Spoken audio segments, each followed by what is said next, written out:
React.jsல lazy components சொல்லிட்டு feature ஒன்று இருக்கு. அது ரிலேட்டடான இன்ஃபர்மேஷன்ஸ் தான் இந்த வீடியோவில் பார்க்க போகிறோம்.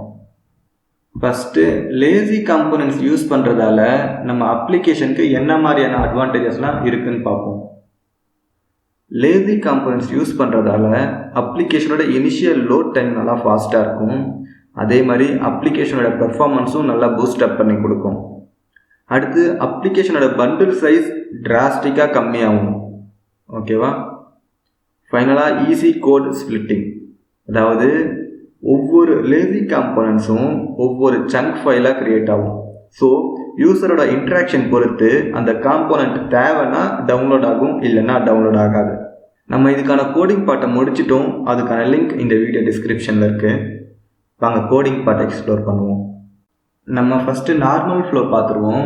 லேசி காம்போனண்ட் வந்துட்டு காம்போனன்ட்ஸுன்ற ஃபோல்டருக்குள்ளேருந்து இம்போர்ட் பண்ணியிருக்கேன். அதை வந்துட்டு டிவ்க்குள்ளே யூஸ் பண்ணியிருக்கேன். ரைட்டா? இதை சேவ் பண்ணிவிட்டு ப்ரௌசரில் பார்ப்போம். இங்கே பார்த்தீங்கன்னா நம்மளோட லேசி காம்போனண்ட் லோட் ஆயிடுச்சு. பட் லேசி லோடிங் ஃபீச்சர்லாம் எதுவுமே இம்ப்ளிமெண்ட் பண்ணலை. மெயின் சங்க் ஃபைல் மட்டும்தான் இருக்குது. வேறு எந்த சங்க் ஃபைலும் இதில் இல்லை. ரைட்டா? இப்போ வாங்க லேசி லோடிங் ஃபீச்சர் லோட் பண்ணுவோம். இப்போ இங்கே பார்த்தீங்கன்னா நம்மள்கிட்ட லேசி காம்போனன்ட் சொல்லிட்டு ஒரு காம்போனன்ட் இருக்குது. ரவுட் லேசி காம்போனன்ட் 1, ரவுட் லேசி காம்போனன்ட் 2, இந்த மாதிரி 3 காம்போனன்ட் இருக்குது. இந்த 3 காம்போனன்ட்டும் காம்போனன்ட்ஸுன்ற ஃபோல்டருக்குள்ளே க்ரியேட் பண்ணியிருக்கேன். ஓகேவா? இப்போ வந்துட்டு லேசி ஃபீச்சரை இம்ப்ளிமெண்ட் பண்ணுவோம். லேசி ஃபீச்சர் இம்ப்ளிமெண்ட் பண்ணுறதுக்கு என்ன பண்ணணும்னா React.lazy சொல்லிட்டு ஒரு மெத்தட் இருக்குது. அந்த மெத்தட்குள்ளே கால்பேக் மெத்தட் பாஸ் பண்ணணும். அந்த கால்பேக்கில் என்ன இருக்கணும்னா லேசி காம்போனண்ட்டோட பாத் இங்கே கொடுக்கணும். ஓகேவா? இதுதான் லேசி காம்போனண்ட் லோட் பண்ணுறதுக்கான சின்டாக்ஸ். இப்போ நம்ம லேசி காம்போனண்ட்டை லோட் பண்ணிட்டோம். நம்ம செக் பண்ணுவோம் ப்ரௌசரில். இப்போ பார்த்தீங்கன்னா எரர் அடிச்சிருச்சு. நம்ம லேசி காம்போனண்ட் இம்ப்ளிமெண்ட் பண்ணதுக்கப்புறமா எரர் அடிக்குது. வாங்க எதுக்காகன்னு பார்ப்போம். இங்கே பார்த்தீங்கன்னா லேசி காம்போனண்ட்டுங்கிறது மெயின் சங்க் ஃபைலுக்குள்ளே இருக்காது. ஏன்னா இந்த காம்போனண்ட்டை நம்ம லேசி லோடிங் காம்போனண்ட்டாக மாற்றிருக்கோம். ஸோ இது தனியாக ஒரு ஃபைலாக க்ரியேட் ஆகும். அப்படி இருக்கும்போது அப்ளிகேஷன் இனிஷியலாக லோட் ஆகும்போது அந்த ஃபைல் இல்லாததால் நமக்கு இப்போ எரர் அடிக்குது. அதுக்காக ரியாக்ட்லேருந்து என்ன பண்ணியிருக்காங்கன்னா சஸ்பென்ஸு சொல்லிட்டு ஒரு காம்போனண்ட் கொடுக்குறாங்க. இந்த சஸ்பென்ஸ் காம்போனண்ட்க்கு நம்ம ஃபால்பேக் எலிமெண்ட் கொடுக்கணும். இந்த ஃபால்பேக் எலிமெண்ட் எதுக்காகனா நம்மளோட சங்க் ஃபைல், அதாவது நம்மளோட லேசி காம்போனண்ட் லோட் ஆகிற வரைக்கும் இந்த ஃபால்பேக் வந்துட்டு நம்ம ப்ரௌசரில் பார்க்க முடியும். ஓகேவா? சேவ் பண்ணிவிட்டு ப்ரௌசருக்கு போய் பார்ப்போம். வாங்க. இங்கே பார்த்தீங்கன்னா இப்போ நமக்கு எரர் எதுவுமே வரல. ரைட்டா?